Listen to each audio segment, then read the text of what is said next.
Hey guys, so welcome back to the Prescription to Travel MD podcast. Today we're going to jump right into my thoughts on the American Express Platinum card, why it's not in my wallet, the pros and cons of actually having the card, and how I still make the most of its benefits without actually carrying it myself. If you've ever wondered whether the Amex Platinum is truly worth its hefty price tag, this episode is absolutely for you. So let's break it down. Few disclaimers before we get started. I am a huge fan of Amex and the membership rewards program. I have several of their other products, so I promise I'm not just being a hater.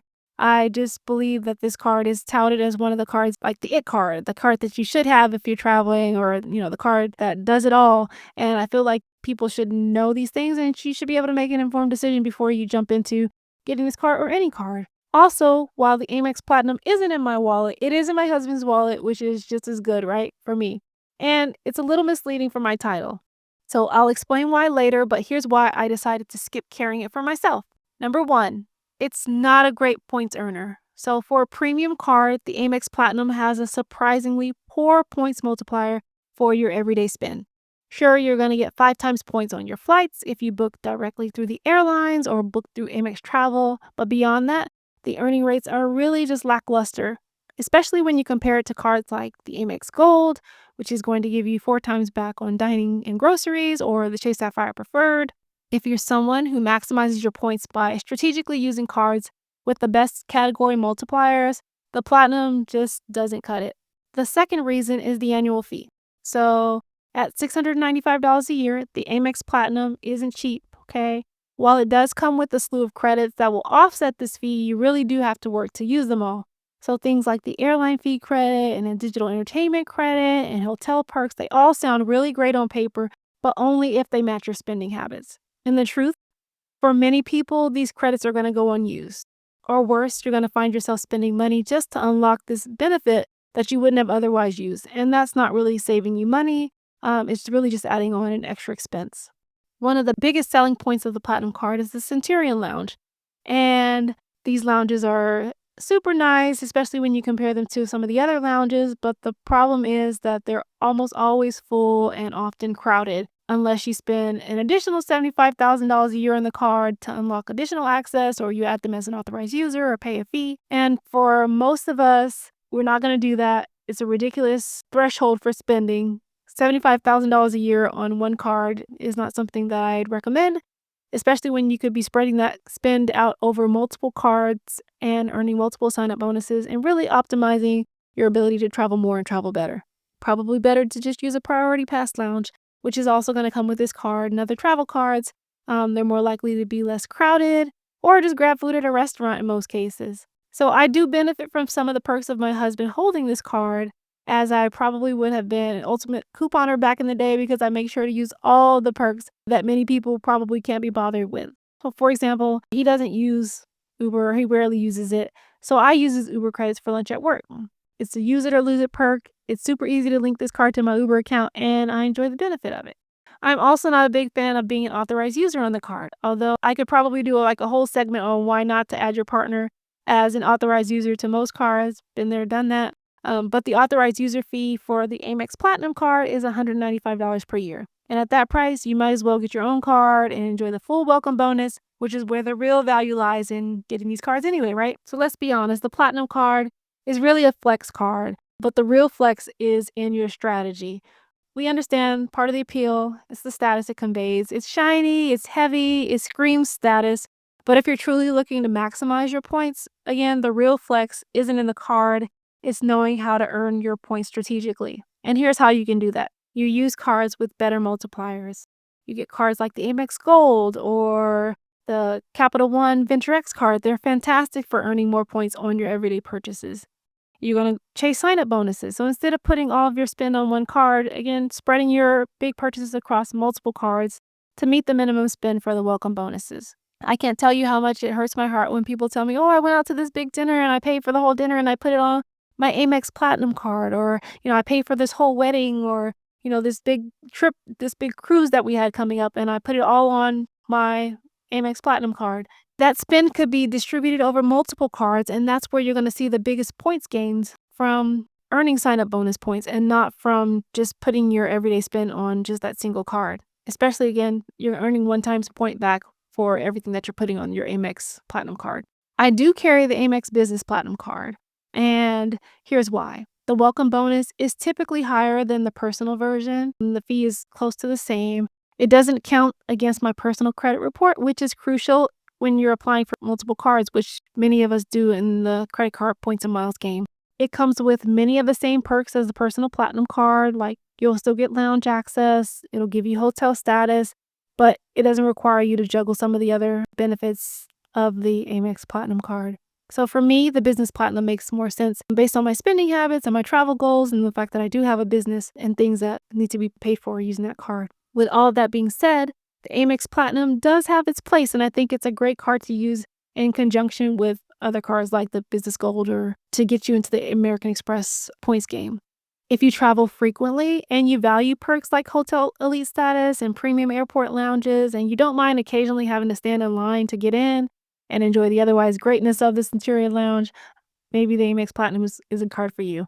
If you can truly take advantage of the statement credits without changing your spending habits, again, because the whole point of this is not that you spend more or that you're racking up debt, but that you're getting some value from it. But if you can take advantage of some of the statement credits, it may be the right card for you. So I'd love to go over some of the benefits of the card so you can decide if it is the right fit for your lifestyle. Travel benefits. So there are clear-cut monetary benefits that you'll get from this card. There is a $200 airline fee credit for incidentals, so paying for baggage or seat upgrades, or you can bank the cash for use at Southwest or United Airlines, which is something that we often do. It'll give you $120 towards global entry. This will ease your getting back into the United States when you're traveling abroad. It also would include your TSA pre-check for domestic travel if you apply for global entry. So that's one of the perks of this. It's going to give you the $15 a month or $180 a year towards Uber or Uber Eats, which is something, again, I take advantage of. $20 a month towards any subscription service such as Disney Plus or New York Times or Audible or Hulu. My kids love Disney Plus, so we use it anyway. $50 twice a year at Saks for everything. Everything at Saks is like $1 billion. But you can buy gift cards in person and save them for use later if you want to pile them up and do it that way. But the Saks credit is nice if you do like to shop there. Airport lounge access. So again, Centurion lounges are going to be crowded, but often nicer than a lot of the priority pass lounges here in the US. It's going to give you the Fine Hotels and Resorts program credit. So you'll get perks like complimentary breakfast and room upgrades whenever available, late checkout at some of the most luxurious properties worldwide. And it's going to give you $200 each year to spend on a hotel if you book through the Fine Hotels and Resorts program. So we used it last year to book $350 staycation at the Waldorf here in Las Vegas. And when you book through the Fine Hotels and Resorts program, it's going to give you free breakfast. So we took advantage of that. $100 credit, which we used for dinner the night before.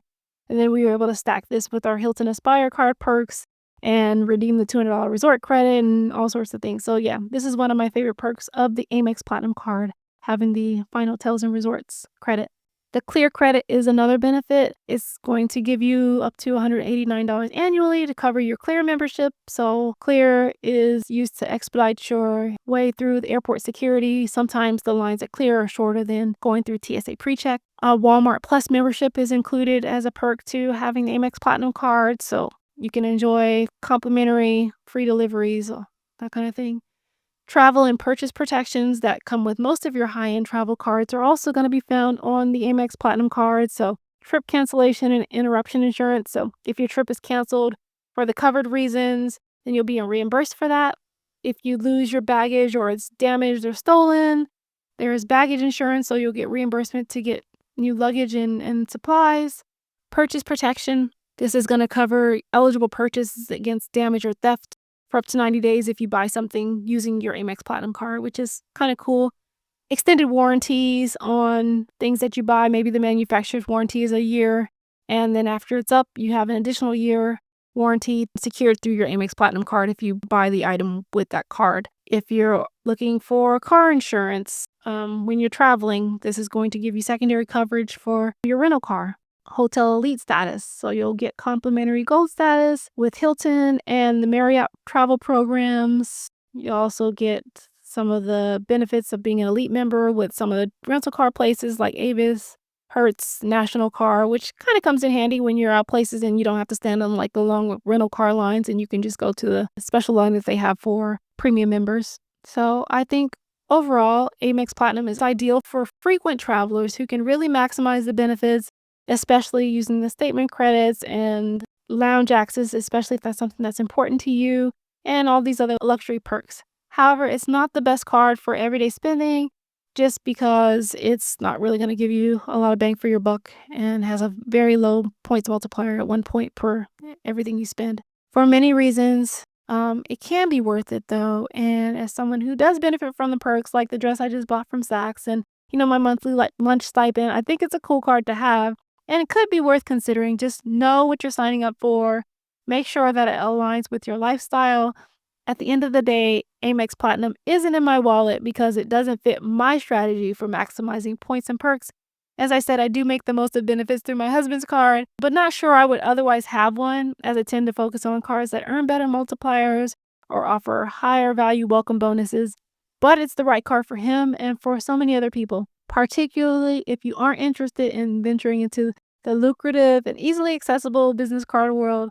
But just remember, the real flex isn't in carrying a flashy card. It's in using a card that works best for you and helps you achieve your goals, using your points and miles to unlock the most unforgettable travel experiences. So just keep that in mind as you venture forward in the credit card points and miles game. I really thank you for tuning in today's episode. I would love to hear your thoughts on the Amex Platinum card and how you maximize value, or if you feel that it's the right card for you, or if you see other cards that are offering equal benefit to you. Leave us a review so others can learn how to optimize their travel, and we'll see you next time.